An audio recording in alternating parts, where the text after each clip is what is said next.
There comes a moment on the path of awakening that no one prepares you for. It is not radiant. It is not triumphant. It is silent, like stepping into a room where the music has stopped and you're the only one left dancing. After the initial flash of clarity, the spiritual insight that pierced through illusion, you expected your soul to soar, but instead, something inside you grew quiet. The fire you thought would burn brighter began to dim, and in that stillness, a strange kind of emptiness took root. Not dramatic, not loud, but heavy, like the weight of a truth you don't yet know how to carry. You thought enlightenment would fill you with purpose. But what arrived instead was fog, a withdrawal from life's noise, a fading of your once-driven self. You wake up, but instead of feeling alive, you feel disconnected. The world continues spinning, yet you stand still inside it. This is the point where most begin to question if something has gone terribly wrong. Carl Jung foresaw this quiet crisis long before it became a spiritual cliché. He knew that when the unconscious is stirred, the ego begins to tremble. The identity you wore like armor begins to loosen, and without it, you feel exposed, not just to the world, but to yourself. The very things that once gave your life meaning, ambition, achievement, recognition, suddenly feel hollow. You no longer crave what once drove you, but you also don't yet know what will take its place. This is not failure. It is a sacred turning, a psychic pause that signals the death of the false self, the persona built from adaptation and approval. What you are experiencing is not depression in the clinical sense, but a deeper kind of stillness, one that arises when the soul begins reclaiming authority over the ego. It is a threshold, not a breakdown. And yes, it's terrifying to feel your sense of purpose dissolve without a clear direction to replace it. However, as Jung taught, this collapse is not the end. It is the beginning of individuation, the long and inward journey toward becoming whole. You did not lose your way. You crossed into sacred territory, into the unknown part of yourself that has always waited patiently behind the performance. This quiet phase is not an error in your awakening. It is the doorway into its truth. And if you stay with it, if you let it do its work, you may find that the emptiness you fear is actually the womb of something real, something soul-led, something that no longer burns to impress, but burns to express. You are not lost. You are becoming. It often begins with a quiet unraveling. You wake up one day, stare at the same desk, the same inbox, the same list of tasks, and feel absolutely nothing. No fire, no urgency, no pull. What once defined your purpose, climbing the ladder, hitting goals, building your reputation, now feels like an echo from another life. But nothing external has changed.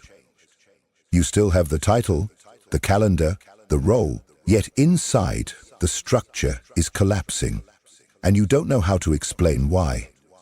Carl Jung called this structure the persona, the mask we learn to wear to survive, to belong, to succeed. It is not fake in the malicious sense. It is adaptive. It forms in childhood when we realize certain behaviors are rewarded, others rejected. So we shape ourselves to be lovable, competent, agreeable, and driven. And slowly, without realizing it, we become the role more than the soul. We become the version of ourselves that earns applause. The parent, the provider, the achiever, the spiritual seeker. However, the persona, while functional, is not foundational. It is not the self. It is a social agreement stitched from survival and strategy. When awakening strikes, often through crisis, loss, or deep introspection, it doesn't just give you insight. It strips the mask. And when the mask falls, so does everything built upon it. The dreams you chased, the image you crafted, the purpose you clung to like a lifeboat. You look around and realize that the life you built was designed by someone you no longer are. That realization hits like grief, and it is grief.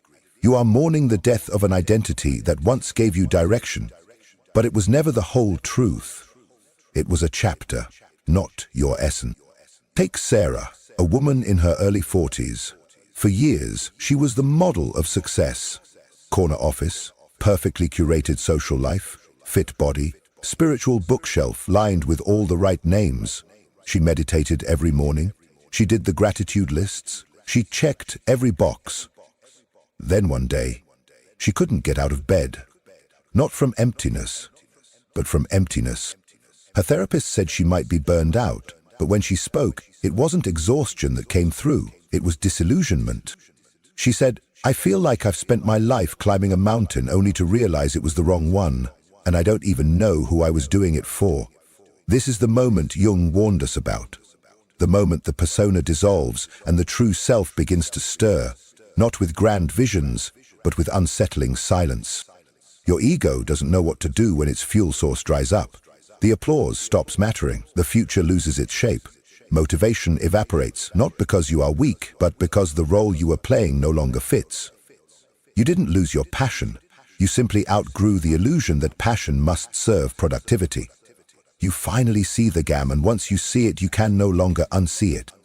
In Jung's language, this is the beginning of individuation, the sacred process of becoming whole. But before you can build a life rooted in authenticity, the architecture of the false self must crumble. This is not a punishment. It is a passage. Like an actor stepping off stage after decades in costume, you are now standing in the wings, barefaced, asking the most frightening question of all. If I am not the role I've played, who am I? And this is where courage is born, not the kind that charges forward, but the kind that stands still, in the rubble of what once made sense, and dares to feel the emptiness. Because in that emptiness, something ancient begins to awaken. Not a new identity, but a deeper truth. A truth that cannot be hustled, cannot be posted, cannot be measured by metrics or milestones. It is the quiet knowing that you are more than the mask, more than the narrative, more than the applause. The persona shatters, not to leave you empty, but to invite you into fullness. A fullness that does not need to be seen to be real. A fullness that speaks not in ambition, but in alignment. You are not broken, you are shedding, and the life that emerges on the other side is not smaller, but truer. This is not the death of your dreams, it is the death of the dream that was never really yours. There is a strange and silent terrain that no one warns you about. It arrives, not with thunder, but with the soft crumbling of identity. After the mask has fallen and the roles have dissolved, you do not immediately feel liberated. Instead, you find yourself standing in a liminal space, where everything familiar has vanished and nothing new has taken its place. This is the in-between, the psychic hallway between stories. You are no longer who you were, but not yet who you are becoming, and that in-between is not a quick detour, it is a season of the soul. In Jungian language, this is the threshold of transformation, the psychic chrysalis. Much like the caterpillar turns to formless liquid before becoming a butterfly, your sense of self must dissolve before it can be reconstructed around something real. But this dissolution is deeply uncomfortable. You try to explain it to others, but they don't understand. You say you feel lost, directionless, strangely numb. You say you wake up and feel as though the days are passing, but you are not really in them. You're observing your life from a distance, like a ghost haunting your own routine. To the world, everything looks the same. You go to work, you smile at the checkout line, you answer emails, but inside you feel like a blank page, and that blankness terrifies you. Because the old self, even in its stress and striving, had clarity. You knew the rules. You knew what success looked like, even if it left you empty. But now, there is no rule book, no familiar rhythm, only stillness. And that stillness can feel like death. Take Daniel, a father in his late 30s. For years, he lived by the metrics of success. He built a company, raised a family, and volunteered on weekends. But after a health scare and a spiritual retreat that cracked him open, he came back changed. He could no longer force himself into the mold. The goals no longer made sense. The conversations felt hollow. He stopped pretending. But as he let go of the old, the new didn't arrive. "I feel like I'm floating," he said. Like I'm untethered from everything and I can't go back, but I also don't know how to go forward. Jung understood this psychological suspension. He taught that in order for the self, the true inner center, to emerge, the ego must surrender its dominance. But in that surrender, there is disorientation. The ego screams for something to grab onto. It wants clarity, identity, and momentum. But none come. This stage is not for movement, it is for metamorphosis.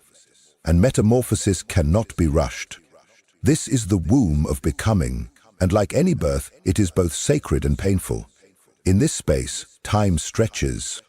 Old habits fall away, old relationships feel foreign, and the silence becomes so loud, you start questioning everything.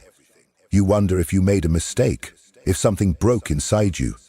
But Jung would say that nothing broke. Something ancient was awakened. And now it is rearranging you from the inside out.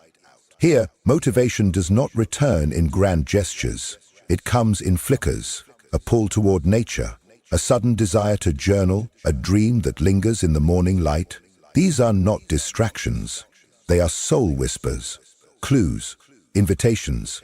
The self is not a voice that shouts. It is a pulse that deepens. And to hear it, you must become quiet enough inside to feel the subtle stirrings. The in-between is not failure. It is preparation. You are being emptied of false identities so that you can become a vessel for something truer. And though it feels like nothing is happening, everything is. The psyche is shedding its borrowed costumes. The soul is reclaiming its place. And your life, though still quiet, is no longer being shaped from the outside in. It is beginning to rise from within.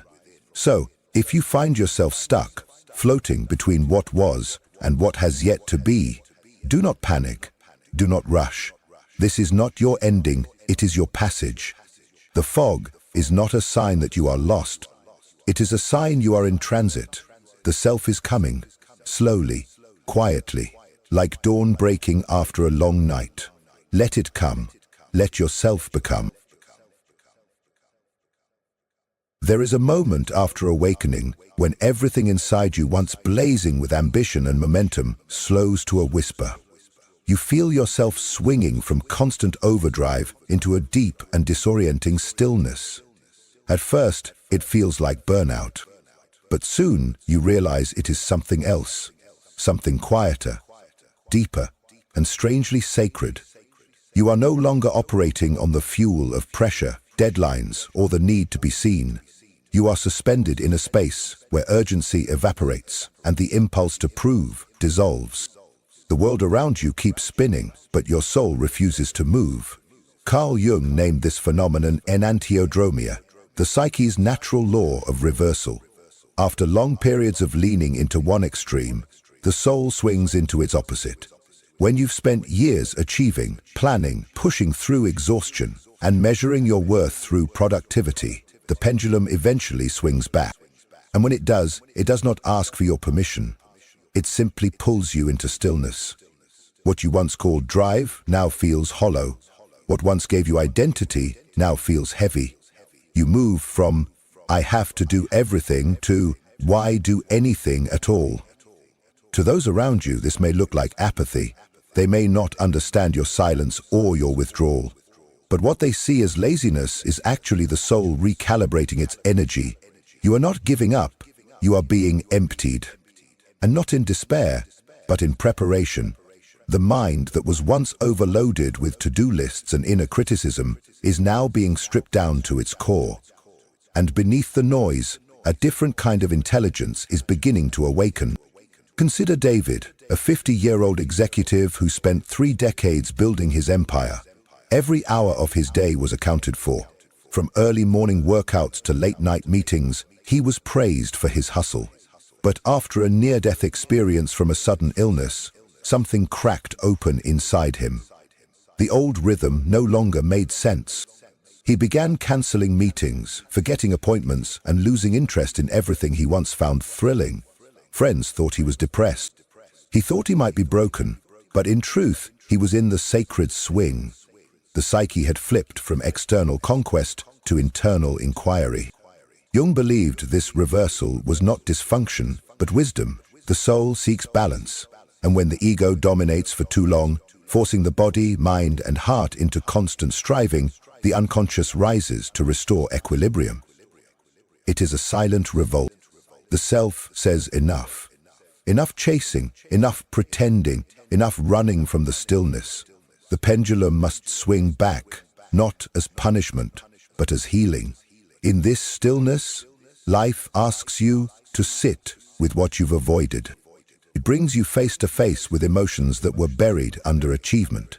It invites you to listen to the voice you drowned out with busyness. And though this space can feel void of meaning, it is where your essence begins to surface, for it is in stillness, not motion, that the soul remembers its shape. But be warned, the ego will protest. It will label your stillness as laziness, your rest as regression. It will push you to get back on track to the life that was slowly numbing you. The ego cannot understand sacred rest because it only values what is seen and measured. Yet the self works in the unseen. It moves like roots underground, building something lasting long before it breaks the surface. Eventually, a quiet rhythm returns, but it is not a return to the old self. It is the emergence of something wiser. You begin to feel not compelled, but called. Not driven, but drawn. Your energy does not rise through anxiety, but through resonance. You act not to prove, but to align. This is not a step backward. It is a homecoming. And though the swing into stillness feels disorienting, it is what allows you to live again, not as a performer in life's race, but as a participant in its truth. So if you feel the pendulum has swung too far into silence, trust it. You are not stuck. You are being rebalanced. The sacred stillness is not where your fire dies. It is where your deeper flame begins to kindle. In the quiet aftermath of awakening, when the momentum fades and the silence stretches longer than you expected, a deep heaviness may settle in. You begin to wonder if you are depressed. You Google symptoms. You replay your choices. You ask yourself, why does everything feel so flat, so meaningless? Friends might suggest you're just burned out and need a vacation. A well-meaning voice might say, snap out of it. But nothing seems to reach the root of what you're feeling. That's because what you're experiencing isn't just psychological exhaustion, it's soul-deep reorientation. Carl Jung would not have called it burnout. He would have called it a summons, a sacred descent, a moment where the unconscious rises not to torment you, but to speak. This is the place where the shadow begins to stir, the parts of you that were exiled in your pursuit of success, approval, and performance.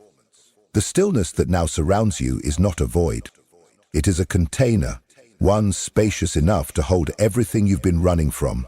When the ego collapses and the old fuel runs dry, the psyche slows down, deliberately, not to punish you, but to protect you.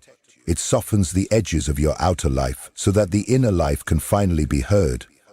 In truth, much of what we call motivation is often a distraction.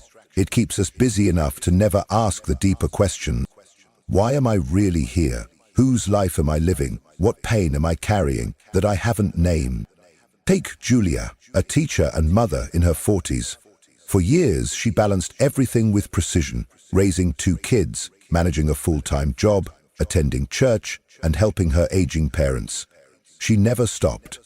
Until one morning, she woke up and couldn't get out of bed. She felt paralyzed, not from laziness, but from something unnamed. She cried without knowing why. She cancelled meetings. She stared out the window for hours. The world called it depression. But what was surfacing in Julia wasn't pathology. It was grief. Not over one event, but over a lifetime of self-abandonment. The stillness made it impossible to escape the truth any longer.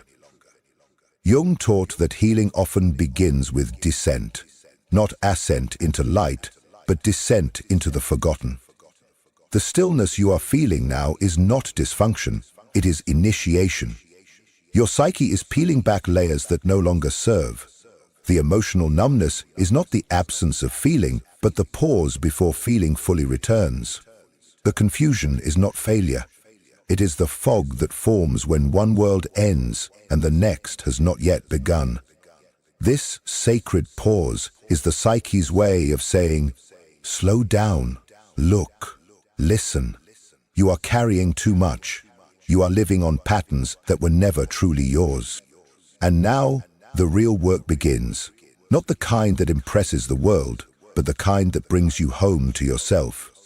You may feel like you're falling apart, but what's actually happening is the disintegration of false structure. The facade is crumbling, so the foundation can be reclaimed. In the depth of stillness, your shadow begins to take form. You may start to remember the part of you that stopped trusting people, the child who had to be strong too soon, the artist you silenced, the anger you buried beneath politeness. All of it comes forward not to destroy you, but to be reintegrated, to be met with compassion. Jung believed that we are not made whole by being perfect. We are made whole by embracing what we've exiled. This is the work the soul asks for. Not another goal, not another mask, but a return to truth. And truth begins in silence. It moves slowly. It trembles before it roars. And in that trembling, you begin to reclaim your own voice. Not the voice the world taught you to use, but the one that has waited beneath the noise your entire life. So no, you are not broken. You are not failing. You are being pulled inward for a reason. You are being asked to retrieve what you left behind in the name of fitting in. And this work, though invisible to others, is the most sacred labor of all. When you honor it, your life will not just resume, it will be reborn, not driven by pressure, but shaped by presence. One morning, without warning or drama, you feel something stir. It is not a burst of ambition or a jolt of urgency. It does not arrive like your old motivation did, dressed in pressure, deadlines, or the need to prove something. Instead, it whispers. It hums quietly in the background, soft but unmistakable. You feel drawn, not pushed. You feel called, not chased. This is not the old engine of ego-driven striving coming back to life. This is the first sign that your true energy is beginning to return, not for performance, but for presence. Carl Jung understood that when the ego collapses, something deeper begins to grow in its place. But unlike the ego, which is fueled by fear of insignificance, the self does not operate on adrenaline. It does not need applause. The self is slow, deliberate, and profoundly honest. It does not move because it should. It moves when something resonates, and when it moves with meaning.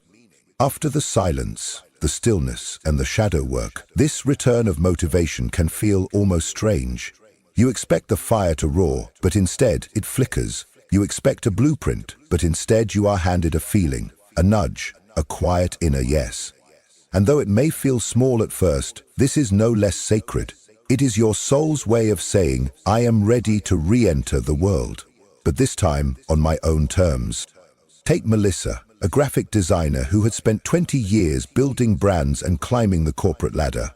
After a personal collapse triggered by divorce and illness, she could no longer bring herself to open her laptop. The work felt meaningless. Her spark vanished. Months passed in silence. Then one afternoon she found herself sketching again. Not for a client, but for herself. Flowers, symbols, dreams. She lost track of time. Something flowed through her, not for money, not for praise, but for joy. That night, she cried, not because she was sad, but because for the first time in years, she felt alive, doing something that didn't require external validation. This is what Jung called the emergence of the self. It begins when we act not from who we're supposed to be, but from who we truly are. This motivation does not arise from fear of falling behind. It rises from the clarity of alignment. You begin to ask different questions. Not, what should I be doing right now, but what feels quietly true? Not, how do I get ahead, but what brings me back to myself? In these questions, the ego has no power, only the soul responds. The new motivation does not always lead to grand gestures. Sometimes it leads you to plant a garden, to write poetry, to say no to something that once defined you, to walk away from noise, even when silence still feels unfamiliar. But every act, no matter how small, feels infused with something real, something that feels like home. And the irony is, when you no longer seek to prove your worth, your energy becomes magnetic. You are no longer working against yourself. You are no longer dragging a persona into battle every day. Instead, you become the kind of person who creates, teaches, heals, and leads, not because you must, but because your whole being says yes. Not because the world demands it, but because your soul is overflowing and needs somewhere to pour. This is soul-led momentum. It does not move in straight lines or upward grafts. It moves like a river, finding its own way. It cannot be faked. It cannot be forced. But when it arrives, it feels like truth in motion. So if you are waiting for the old fire to return, stop. That fire burned everything it was meant to. What is coming alive now is different, softer, wiser, slower. This is not the beginning of another race. It is the beginning of a more honest rhythm. Your new fuel is not performance. It is present. At some point, the performance no longer feels sustainable. The carefully managed image, the polished conversations, the pursuit of being seen as good, right, accomplished, it all begins to unravel, not from failure, but from awakening. You realize that the mask you've worn for decades, the one that helped you belong and succeed, no longer feels like home. It fits your face, but not your spirit. The more you try to maintain it, the more it drains you. And then something deeper inside whispers a radical truth. I want to live without hiding. Carl Jung called this process living symbolically. It is the art of living not from the outer shell, but from the inner world. From instincts rather than image. From inner truth rather than social approval. It does not mean abandoning logic, responsibility, or ambition. It means no longer betraying yourself in order to meet them. It means choosing honesty over impression, depth over decoration. In symbolic living, the soul becomes the compass. Dreams are not random flickers of the mind. They are coded messages from the unconscious. Your body's tension, your sudden resistance to a task, the ache you feel in someone's presence, these are not inconveniences. They are communicating. The self, when given space, speaks not through arguments, but through resonance. A conversation that lingers, a book you cannot put down, a silence that feels alive. These are symbols pointing you inward. Consider Michael, a retired army officer who had lived most of his life by discipline and duty. He lived by order, lists, and expectations. But after leaving the military, he found himself lost in civilian life. He tried to recreate structure, applied for high-level jobs, and kept busy. Yet something felt hollow. Then one night, he dreamt of a child locked in a basement. He woke up with tears in his eyes. The dream stayed with him. He brought it to therapy.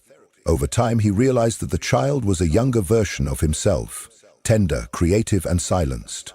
That dream led him to begin painting, something he had not done since childhood. He now spends hours a week in his garage studio, not for achievement, but for connection.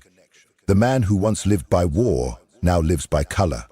Not because it makes sense to the world, but because it finally makes sense to him. This is what Jung meant by the symbolic life. It is not a rejection of reality, but a re-enchantment of it. It is when you begin to trust your subtle signals more than your social scripts. When you sense that what glitters may not nourish you, and what feels quiet may hold gold.